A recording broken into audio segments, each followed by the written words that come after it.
My parents asked if their grandchildren could visit them for a week. Here we are. This is where our mom grew up. I wanted to spend time with you for so long. Miss you guys.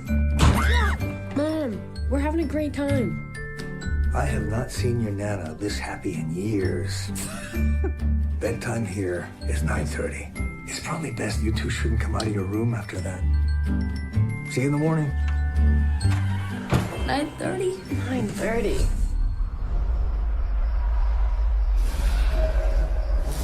What is that? It's 10:47. We think there's someone outside the door. What the hell was that? I think Nana's not feeling well. Grandmother is fine. It's like somebody talking in their sleep. What's he doing? They're weird during the day. I was just cleaning it. And even weirder at night? Mom, there's something wrong with Nana and Papa. They're just old. Bear with it for a couple of days. Nana, are you okay? I'm sad it's all over. Would you mind getting inside the oven to clean it? All right, everyone. Guess who's back after 3 weeks of absence? Yeah. We left on a high note with Hitman Agent 47. Yeah, if you consider that a high note. We missed such classics as Transporter Refueled, which from what I understand was worse than Fantastic Four. Yeah. But we are back. Miserable Movie Mafia is back. I am Fred. And I'm Matt. And this week we reviewed The Visit. M. Night Shyamalan. M. Night Shyamalan's first comedy. Yeah. It's, you know, I was hoping we'd come back and we'd have something good out. Like, I think the last movie we reviewed that was actually decent was Ant-Man. Yeah. Back in July. Yeah, I believe so. It is now September 11th. September 11th will be remembered for, obviously, 9/11. And The Visit? Benghazi happened as well. And The Visit. Yeah, he did release this on 9/11. Yeah. So, it's, You know, once in a while, does a film come along like this that transcends genres? We're talking about, the movie was meant to be a thriller / horror, and it's got, you know, your M. Night twist. Yeah. And, which was a soft twist this time. Yeah. It's, but we just spent the whole movie laughing, because it was more a comedy. It wasn't meant to be a comedy, but it was like more dark humor. First off, fucking hilarious. I just want to say this. M. Night Shyamalan cannot write characters in a movie worth a damn. He is the worst person when it comes to character development ever. The kids in this movie were the absolute worst, to the point where you were rooting for the crazy grandparents. You hated the kid, and I hated the, you hated the boy, and I hated the girl. Yeah. Now, I hated them both, but if I had to choose which one I hated more, it would be the boy, whereas with you, it would be the girl. You have a boy who thinks he's a rapper. Yeah. And is constantly cutting rice. Now, the boy is a 50-pound, scrawny white kid. Yeah, 50 pounds soaking wet. Yeah, wearing LL Bean. Yeah. So, he thinks he's a rapper. This girl, and I could tell this girl was almost like channeling him. Yeah. Because she's all like, I'm super smart. Everything I do is fucking brilliant. Yeah. I know all these things about filming, and you know, you don't do this while you film, and this is called this, and da-da-da-da-da. It's like, fuck, shut up. You're like the embodiment of some of the people that I cannot goddamn stand right now. Yeah, and I can tell, like I said, when you read the reviews, if you go on Rotten Tomato, there's two types of reviews. Yeah. You have the people that are like the girl in the film who are like, this movie is M. Night Shyamalan's return to greatness. And then you have others that are like the grandpa in the film that shits his pants. Constantly. We're getting to that. But, yeah, it's, So these kids, they're annoying. They're terrible. The mom in the movie is a comedic actress from Step Brothers. Yes. And a bunch of other Will Ferrell movies. Yeah. She's never been in something serious. She's only in the movie really on Skype. It's a found footage movie. Yeah, she's maybe in the movie for like 5 minutes. Yeah. It's a found footage movie. And, there's two types of movies I hate. M. Night Shyamalan and found footage. And this one's a sandwich. Yeah, this one is just both of those. A giant incontinent sandwich. So, the crazy old people, all right, obviously, if you've seen the trailer for it, you know that the old people that are supposed to be something wrong with them. Yeah. There's a lot wrong with them that wasn't included in the trailer, including the grandfather who shits in a diaper and stores these diapers in a shed. In a shed out back. Because he's so ashamed of people knowing he has incontinence that he will hold it in his hand and walk 30 feet away from the house to hide it in a back shed. Yeah. 30 feet, that was like a half mile. It kept him in shape. That's why he was strong as an ox, was carrying his shit back and forth all the time. And that scene where they're, got their camcorder out. Yeah. And they're videotaping they're like, what's in that shed? They're like, hey, Grandpa, what's in the shed? And Grandpa's just standing there looking pissed. He's like walking to the shed. They're like, hey, Pop. He just turns around. He just like stares at him. Yeah, he turns back around, just opens the shed and goes in. And like because it's revealed later what's in it. This is like when you first see him going into the shed and you're like, man, there must be something really, you think there's really secretive and spooky. Like there's dead people or, an alien pod. A portal to wherever they came from. And, yeah. And then the kid goes in there and it's just a pile of shit diapers. Shit filled, like, grandpa diapers. A huge pile of them. Yeah. And everywhere. he opens, and now the kid is a germaphobe.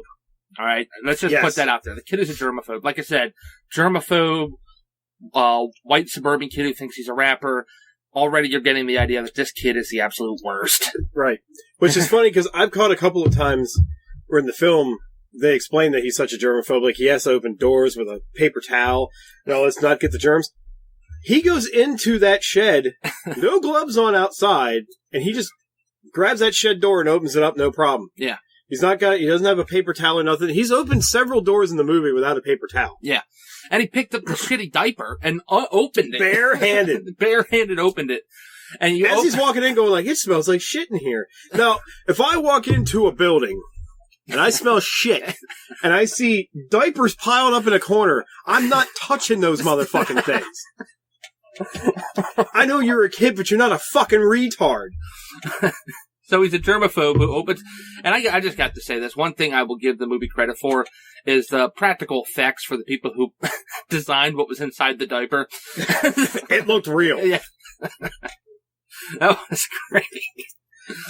But there was a team of people hired solely just to make realistic shit. Now, the great thing is they have to be in bed by 9:30 every night. Yes. And, which, did they ever really explain why it was 9:30 on the dot? Yeah, I don't... Just because of the old woman having sundowners? Yeah, sundowners, which I don't know if that's even a real disease. I don't know either. Yeah, sundowner, they claim that the woman has sundowners in the movie, and sundowners is, apparently, when the sun goes down, you go crazy, and then when the sun comes back up, you're normal. Right. See, this is what I didn't get through the whole thing. And again, I could have missed something, because the way he writes stuff... Yeah. He's terrible. Sometimes he can give you a keynote to something that opens up an entire world, and it's 2 words that somebody mutters, and you don't catch it. Yeah. What I don't understand is that they had to be in the bed by 9:30, which, okay, the first night, if they would have slept through the impossible to sleep through noises that were happening, yeah, they wouldn't have found out that Grandma was crazy. And runs around naked. Now, the very first night, they witness this shit, they bring it up to Grandpa's attention, and they still tell them to go to bed at 9:30. Yeah. Now, the only thing I can come up with is that they didn't want them to get killed too early in the week, because they wanted to, because like during the day everything's normal. Mm-hmm. That's the only thing I can come up with. Should we give away the... Yeah, go ahead and give M. it Night. away. All right, spoiler, if you don't want the M. Night twist... Yeah, turn it off now. and then come back in like maybe 5 minutes. Okay. The twist is that the old people, because they take a train, because the mom's on a cruise. Okay? Right. The mom goes on a cruise, the kids have to do a babysitter. They've never seen their grandparents before. Right. Because it was a story that the mom got in a fist fight with the parents before she left because she loved some guy and they said it wasn't a good idea, and she was like, no, screw you guys, I'm going home. Yeah. And the way they describe it, the fight, the fist fight, it made me think of a Three Stooges with all three of them like slapping each other, because apparently like, hey, you hit this.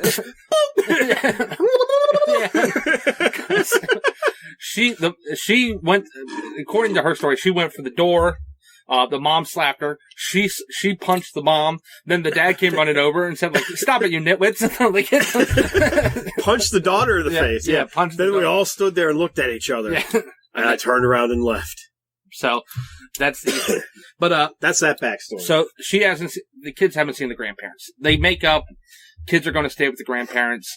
Mom's on the cruise, they're riding trains, mom's not on the train. Through Skype, we find out towards the end of the week, because they're there for 1 week. After she gets the dried up biscuit batter off of the webcam of the laptop. Yeah, that's right. Biscuit batter ends up on the webcam so that they can see the mom on Skype, but the mom can't see them. Yeah. Okay. They get the biscuit batter cleared up, and they're like, here's Grandma and Grandpa out by the chicken coop. And of course, Mom goes, those aren't my parents. Those aren't your grandparents. So it's clearly two strange old people who apparently the mom and dad did volunteer work counseling at a psychiatric home. Right.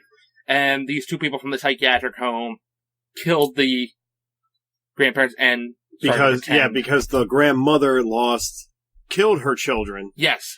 And said she wanted to at least have one more week with her kids. Yes. So they heard through the grapevine of being at this place that this person had grandkids on the way. Well, yeah. And that was their motivation. They told him in counseling, and the grandfather, or the guy who shits his pants. Yeah. We'll call him Poop Poop. Poop. The guy who shits his pants got pissed and saying, how dare you rub it in my face that you still have your grandkids? Yeah. When I had my wife kill our grandkids and throw them in a well. So. Yeah. So, they pretend. That's your twist. Yes, that's your twist. So, yeah, you find that out. Pretty much in the third act is when that gets revealed, as always, as most of all his twists do. And you're kind of like, as soon as they get the biscuit batter off the camera and they're talking to their mom and they're like, oh, well, Grandpa and Grandma are outside, I'll show you. I'm like, it's not their real grandparents. Yeah, like, as soon as that comes around, I'm like, oh, yeah, that's what this is now. Yeah. See, I caught it just a tad bit later when they bring the computer screen back around and Mom's face is like in shock after she saw him, and she's going, it's like, wait a minute. Yeah. Yeah, all right. To which I said, I was like, I wonder if Shyamalan was like, he was at home one night reading creepypastas. Yes. And he read the one of like, oh, that's not your real dad. It's just like, oh, brilliant. I want to know where he got the idea for the shitting pants. So let's talk some more about the shitting in the pants. Because this is the greatest part of the movie. Because this is what made this movie for the both of us. I'm hoping other people find the humor in this that we do. Yeah. The grandparents, the way they are portrayed and the way their characters were written, it is just goofy. Yeah. It's so weird. It breaks the tension. There's a scene at the end where there's some tension going on. They're playing a game of Yahtzee. These kids know that they're probably going to die. Yeah. Because they know it's not their real grandparents. Yet they haven't run away. They are still in the house. Yeah. The mom tells them, when you can, get out of there and go to a neighbor's house. So the kids just stay in the fucking house. Keep all the cameras rolling. They just stay there. So they're having an intense game of Yahtzee. Yeah. Everything's like getting real tense, and then you just hear the grandpa just he's smiling, his face just goes stone cold serious, and just gets up and walks away from the table. So then, as he's leaving, the grandma's he has 2 cookies, eating the shit out of them. Picks the dice up, rolls Yahtzee, and then with a face full of cookies, just Yahtzee! Screams it into the camera.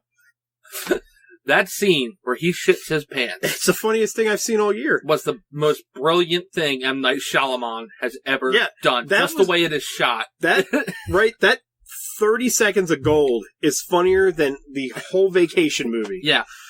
When he goes, because he's arguing, first off, the grandmother goes, Your grandfather is a very competitive board gamer, and this guy is serious about his Yahtzee. Yeah. He is like he's arguing. He goes, Milton Bradley made a fine product with Yahtzee. And the kid goes, it's made by Hasbro. It's like, liar. Now, this is all shot and meant to be scary and like a thriller. Like, Shyamalan's not going for funny. But just the way it is, like, he goes, liar. And as soon as he finishes, you hear his stomach, gurgle, brrr, and then you're... Yeah. And I can hear some people saying, okay, so you didn't like the toilet humor that was in Vacation, but you like this. It's like, this, there's a reason. In Vacation, it's written and they they go into that pond where it's like a sewage pond. And, they're rubbing it in their face, they're spitting it out and everything like fountain water. And I'm like, no. See, because then you took a joke that you saw coming and they ran with it way longer than it needed to. Yeah. This is something that it's a tense scene and it's completely busted by an old man shitting his pants. And then his expression and getting up and silently walking away from the table. When you also know prior in the movie that he stores all his dirty diapers in a shed outside. Now, I don't know what this old man had to eat for dinner. But 5 minutes later, he shits his pants again. Yeah. All right. And then another very tensing scene. The best, if you think the scene where he shits his pants while playing Yahtzee is great. The scene coming up after that is even better. See, what happens is, the young girl is locked up in the room with grandma. With crazy grandma. While the son, the little pussy son, white rapper, is downstairs in the kitchen. Now, this kid just makes everything he does throughout the movie makes you hate him. Yeah. So when this comes, it is great. Grandpa's in the kitchen. Grandpa knows that they both know that he's not the real grandpa. Grandpa is, the way the camera is positioned, you see just the back of the kid's head, and you see Grandpa in the distance. Grandpa shits his pants again. he drops he takes a couple steps sideways so he's behind the island of the cabinet so you can't see him. And you just see him you hear his belt unbuckle, he puts his pants down. And you think he's gonna rape the kid. Yeah, because right before that, he goes up to the kid and gets in his ear, he's like, I never liked you. And the kid's frozen, he's not moving because he's a little coward. And he walks right up to the kid and goes, I never liked you. And then he walks over and starts pulling his pants out. And at that moment, you're like, he's gonna rape this kid. Yeah, he's gonna pull a Jared Fogle and have sex with the child in the kitchen. But you see him kind of pull his pants up behind the counter. Like, what is he doing?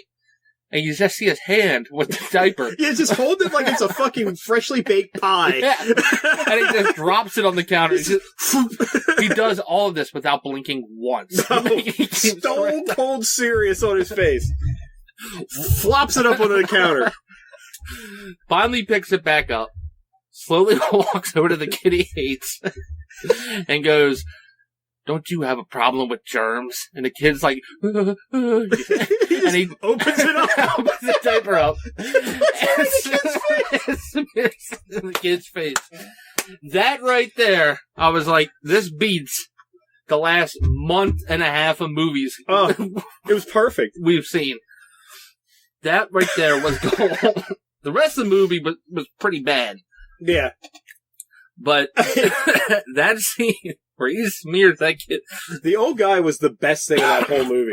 Because, Crazy Grandma was crazy. Yeah. And it was kind of fun, it was funny, watching her, when they were playing, when the two kids were playing, hide and go seek under the porch. Yeah. And then she just pops up out of nowhere and she's like, yeah. Crawling, like an old woman would never crawl in their lives. Yeah. She's chasing after him under there, and it's just oh, come on in, I made you something. And then she turns around, her ass is hanging out. Yeah. Her ass is hanging out of her dress, which you will get even a better view of later in the film when... Yeah. Yeah, if you're uncomfortable with seeing naked old people, don't see this movie either. because they're in there. Yeah. And, because that's spooky.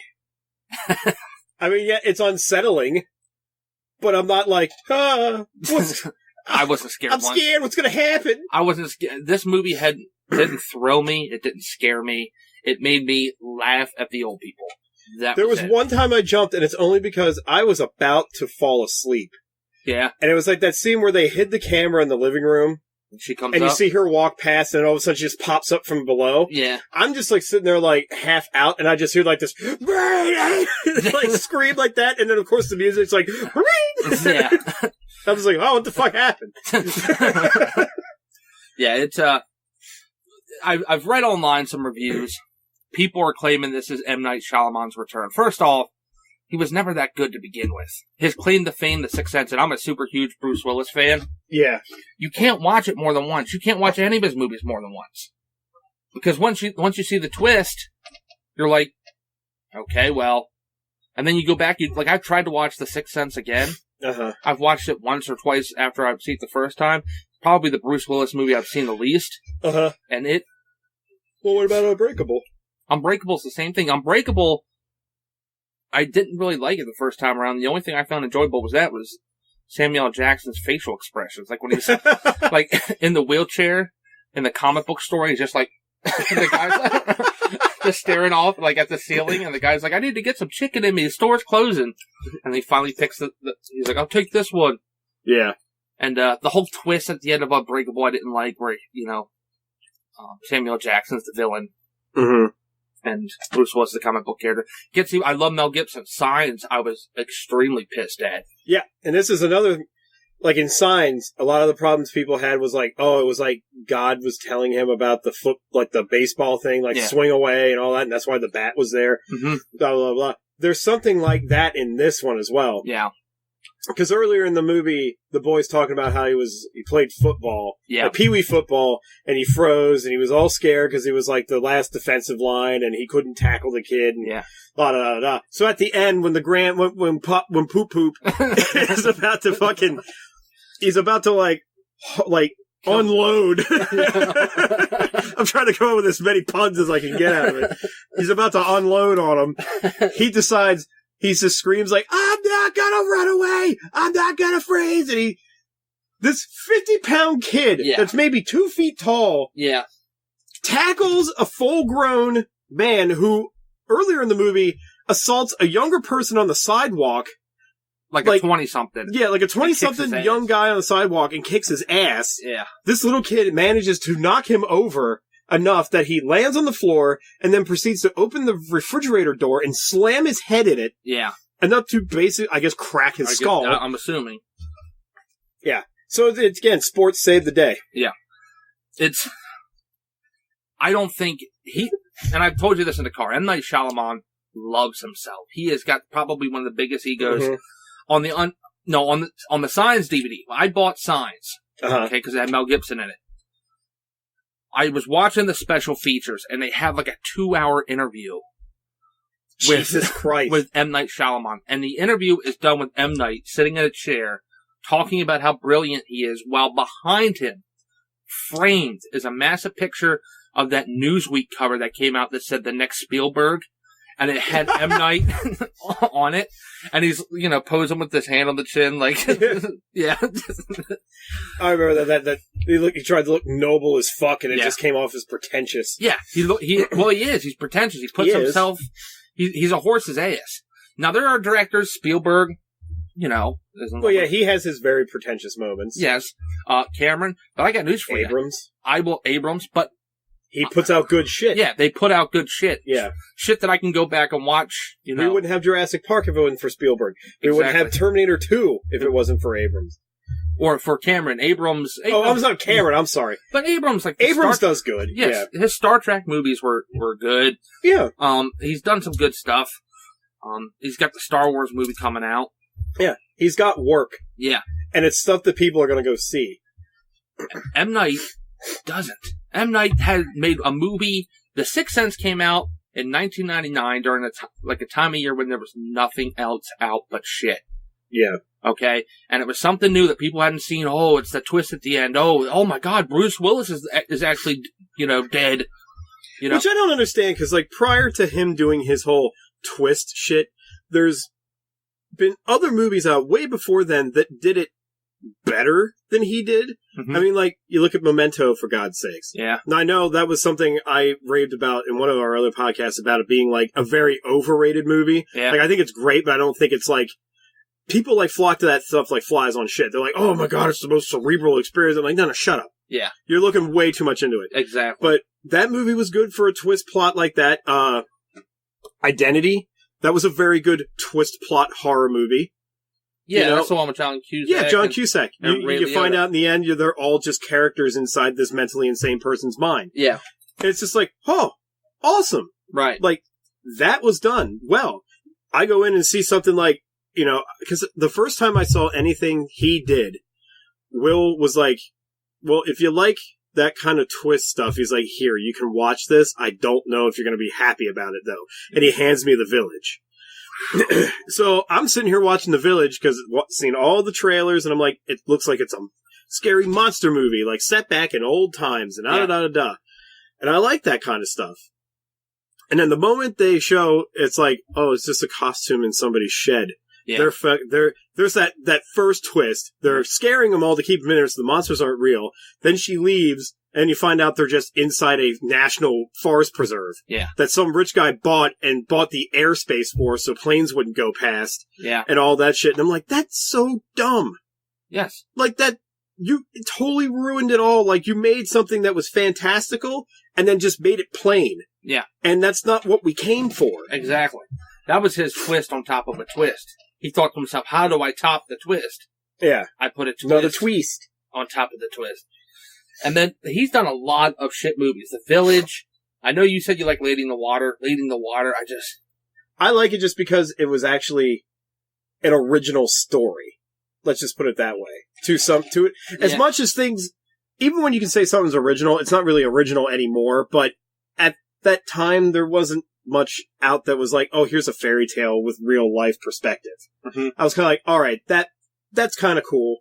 I like how the movie was written. I didn't like the fact that he's like, I'm going to put myself in there, and I'm the guy that wrote the book that changed the world. Oh yeah, that was just like, come the fuck on. He puts himself in his movies to the point where they asked him not to now. Yeah. I did the character that was like the film critic in the movie. Yeah. Which was basically, I liked that guy's character, and I thought it was funny that he got killed, but I was like, I know why he's there. Because he's all like, oh, film critics always say my shit, so blah, blah, blah. Yeah. And, oh, it's so cookie cutter. So, and that's why he put that guy in there, and he gets killed by the grass dog, or whatever the fuck they were. But, yeah. And then, The Happening was supposed to be returned. That movie was horrible. It's the worst movie. I think for me, it's either between that or Devil. Devil is bad. He also did, that Will Smith, Jaden Smith one. Oh, After Earth? Yeah. I heard that is one a lot of people said that's probably his worst film he ever did, was that one. After Earth is bad. He did The Last Airbender. That was the one that killed Will Smith's career. Well, yeah. For a while. He's coming back now, but that was the movie that put a nail in his coffin, because he didn't act. Yeah. It was, his son is just terrible. His son can't act worth it. Yeah, his son's fucking shit. His son is horrible. He did The Last Airbender, which bombed. Well, and he screwed the pooch on that too, because he tried to put his spin on a story that's already been told, and he got all the source material wrong. Yeah. And, I heard an interview with him on Howard Stern where he was talking about the movies he was offered and he was going to take, but something came up and he wasn't able to. He was originally going to do the first Spider-Man. Do you know how terrible that would have been? If he did it instead of Sam Raimi? He was going to do an X-Men. I mean, he would have ruined those films. He's terrible. I don't know why you let a guy who basically, and I know most directors in Hollywood got their start making horror films just because they're the easiest thing to make, I guess. Mm-hmm. But I don't know why you would let a guy who basically his whole shtick is to write a horror movie that has a twist in the end, or a suspenseful movie that has a twist that, you're supposed to have thought about, and it's like this revelation at the end, when it doesn't do that. Mm-hmm. So it's just, oh yeah, well, you're used to doing this, so please write a story for Wolverine. Like, yeah. I don't get why you would do something like that. Not that they did any of the X-Men movies really that well, but Yeah. Well, you know what? Here's my problem. When I go to the movies or watch a movie, I do it to like escape reality and enjoy myself. That whole pretentious, thinking, oh, you have to get like think deep into this and it's artsy and everything else. Yeah. I don't want that. Well, it's like Devil. From the very minute that movie opens with the title screen and the city's upside down. Yeah. I'm like, fuck, I'm done. I already am pissed off. I'm like, you're already sitting there. I can see him like he's putting it out, like he's in editing, and he's got it there, and he's like, ooh, yeah, ask me what it means. It's just like, fuck you. He's one of those types, I imagine, that he wouldn't even let you ask him. He's just going to tell you because he thinks you want to hear everything about him. Yeah, brew yourself a nice tea and pull up a chair. He's like, cancel your plans for the day. Let me explain. There's a reason I've made the old man shit his pants uncontrollably. You see, there's a metaphor for it. It's my way of explaining how society is constantly just shitting on itself. Yeah. I don't, and you're just like, I don't care. Made me laugh. Well, it's not supposed to make you laugh. It's supposed to make you think. You're supposed to think. It's supposed to open your mind and make you not so blind to the world. It's like, no, you made an old man shit his pants. You made an old woman get her ass out. Eat cookies like a rabid bitch and scream Yahtzee at the TV. Like, are you fucking kidding me? You see, when the old man smears his excrement in the young child's face, and you're like, no, I don't care. Just make me laugh. That's a hate-filled love note from one generation to its newer. That is, yeah. It's like, yeah, I don't care. It just made me laugh. The rest of the movie stunk. Yeah, it was terrible. So, I can say it was terrible because it's terrible if you wanted to go and see a horror movie. It's terrible for that. If you want to go and see something that's just a train wreck that makes you laugh because of how fucking bad and stupid it is, it's a fucking great movie for that. Yeah. It is, So what would you rate it? What would you give it? As far as like a thriller horror? Yeah, if you were to give it off of what it was meant to be. Without taking into consideration poop, smearing the shit in the kid's face, and if you were to give it like a serious score based on it being a horror film. See, it had slight moments, like he always does it, and it drives me nuts. Where like when he opened the back door, towards the end, and you see the woman just hanging in the tree. Yeah. I don't know, some of that stuff, and when she's running around, like you said, underneath the thing, when she's like, yee, running around, and, when he's got the gun in his mouth, he's like, I'm just cleaning it. And that made me laugh too, because like, he looks up at them and he had that face like he got caught jerking off. He's like, I was just cleaning it. Alright, I'm gonna say like a 2.5. 2.5? Yeah. See, this time you're being nicer, because I love horror movies, and for me, if you're going into this and you're looking for horror, and see, for me, every time there was something that was tense, like there was getting tense, he ruined it. By somebody shitting their pants, or somebody laughing, or somebody eating cookies like they hadn't eaten in years, or, like, they get up and, they're chasing them around the bed, like, underneath the deck, and then they get up and they're like, I baked you stuff, and then their ass is hanging out. Like, that's not how you do suspense or horror at all. Every time you build it up, it's like you blew up a balloon and then just deflated it before it even was completely filled. And you do it 6 or 7 times. Right. So as a horror movie, I give it a fucking 0. You're probably right. It had, when she's running around underneath the thing, that's the only part of the movie I jump. She just comes out of nowhere. Yeah. And plus, another good thing about horror movies is that you gotta have characters that you can either A, relate to, or like. Yeah, root for. And when you are given 2 little brats that do nothing but, A, one annoys the shit out of you the whole time, and the other one just acts like a fucking know-it-all goody-two-shoes that, doesn't want to confront her own problems because she's too much of a stuck-up little bitch to admit she has problems. Right. You're not going to side with any of those characters. When you're 5 minutes in and you're like, I can't wait for these old people to kill these fucking kids, it's not written properly. It's wrong. It's wrong on all levels. Yeah, and I'd rather have been on that cruise seeing the hairy chest contest. yeah, that the fucking mom was on. I'd rather have been there. I think that would have been scarier. You know what part we completely forgot about? What? The grandmother using racial slurs while staring at the wall and rocking back. Oh, yeah. There's some She's of that got in there. darkies in her. Yeah. But you're absolutely right. When I look at the horror movies, like The Exorcist, which is my favorite horror movie, you're rooting for the mom because she's about to have a nervous breakdown because her daughter is possessed by the devil. Yeah. You're rooting for the girl, okay? Because you want her to get out of it. Yeah. You're rooting for the priests. Yeah. I mean, basically, every character involved, you're rooting for because you want that devil to be gone. Yeah. Now, that kid, before the devil got in her, was like, "Oh, but Mom, this is how you make movies, and Mom, this is how you cook, and Mom, I don't understand. You know, this is our culture these days, and oh, we should recycle." And like, no, fucking kill her. Just fucking, done. Save the whale. You should save the whales. It's like, look, there's our real world problems, but I don't need to hear them from a 12-year-old. Yeah, exactly. But you're absolutely right there.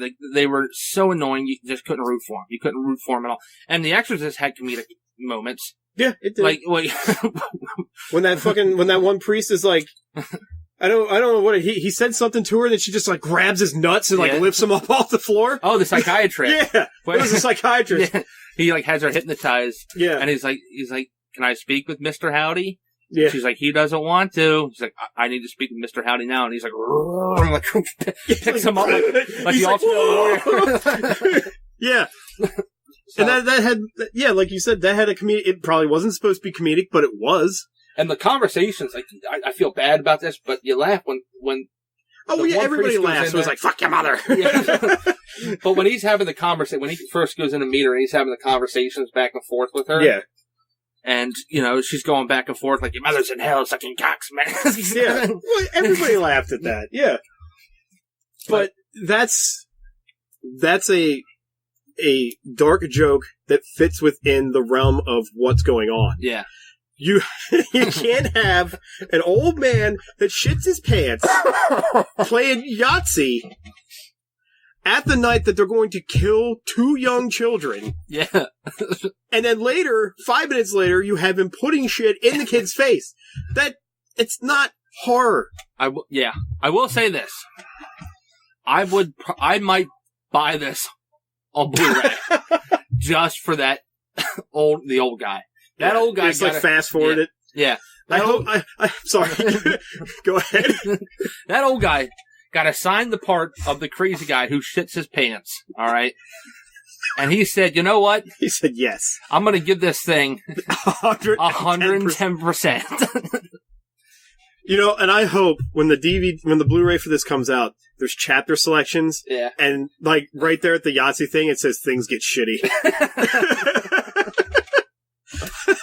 I will buy, and I bought Signs. I bought Unbreakable. Yeah. All right, on DVD. This is back early 2000s. Right, I bought it when they first came out. And I sold them almost right away. This is one I would probably... Might keep.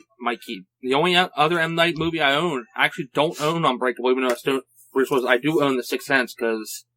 Right. Because of who's there. Yeah. Now, that being said, I give it a 0 out of 10 for a horror movie. For an unintentional comedy, it's getting at least an 8. Because I seriously never laughed so much at a horror movie that wasn't meant to either be a horror comedy. Yeah. This one takes itself so seriously. That's why it's funny. Yeah. He put this out there, and he was telling everyone, "This is going to be my return. M. Night is back." Like this was going to be his magnum opus, his coming back into the world of not making shitty films. And it is. And he put shit in it. It literally has shit as a major plot point. Yeah, fucking poop. Yeah, I would probably agree with that. I would say my recommendation would be to watch it. Yeah, don't expect to be scared. No, it's not scary. Watch it. If you just want to, it's so bad that it's good. He finally fucked up and made a bad movie that's watchable. Yeah. You won't. This isn't like After Earth where you're just sitting there going, "Oh my god, what?" Like, I had After Earth on. I went and did the dishes. I did the laundry. I was looking for shit to do, to not have to sit there and finish watching after. Right, exactly. So, well, I guess that wraps up this episode then. That does. There really wasn't much movie news out this week. You guys covered it again. It was just Star Wars stuff and Ronda Rousey. That's basically Ronda all it really Rousey's was. Starring a Roadhouse remake, which I like Ronda Rousey. I don't know why it has to be a Roadhouse remake. No, it doesn't have to be. Yeah. It could be a sequel. Yeah.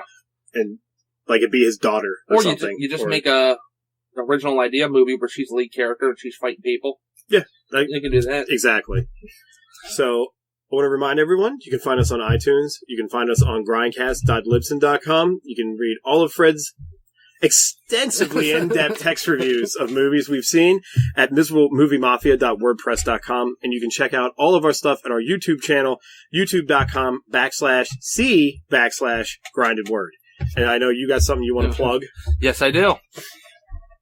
A mere week from today. Well, next week we'll be doing Black Mass.